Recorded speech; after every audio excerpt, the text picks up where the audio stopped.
With nearly half of all states now reporting more than 1,000 confirmed cases of the coronavirus and the death toll passing the 3,000 mark, the president is warning Americans to prepare for difficult days ahead. The more we dedicate ourselves today, the more quickly we will emerge on the other side of the crisis. The White House extending social distancing guidelines for another 30 days as health experts warn the peak in the death rate is likely to hit in 2 weeks, with the pandemic hitting every metro area in the country. If the metros and the rural areas don't take care now, by the time you see it, it has penetrated your community pretty significantly.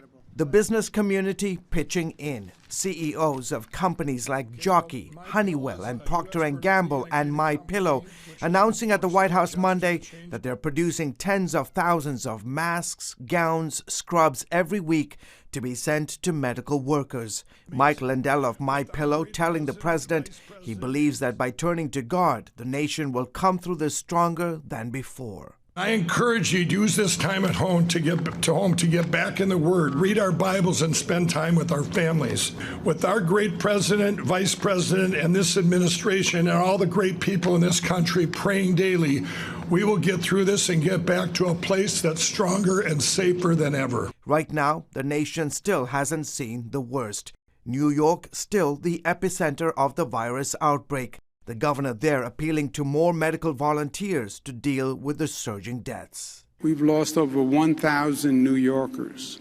To me, we're beyond staggering already. We've reached staggering. Cases in California are also growing. Meanwhile, governors of Virginia and Maryland announcing that stay at home is no longer a suggestion, it's an order.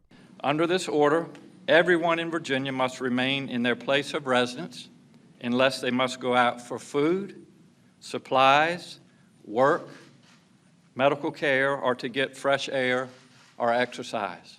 2/3 of Americans across 32 states now have stay-at-home orders in effect. All this putting enormous strain on a nation where record numbers are now also out of work. Macy's, Kohl's, and Gap, the latest to fall victim to the pandemic.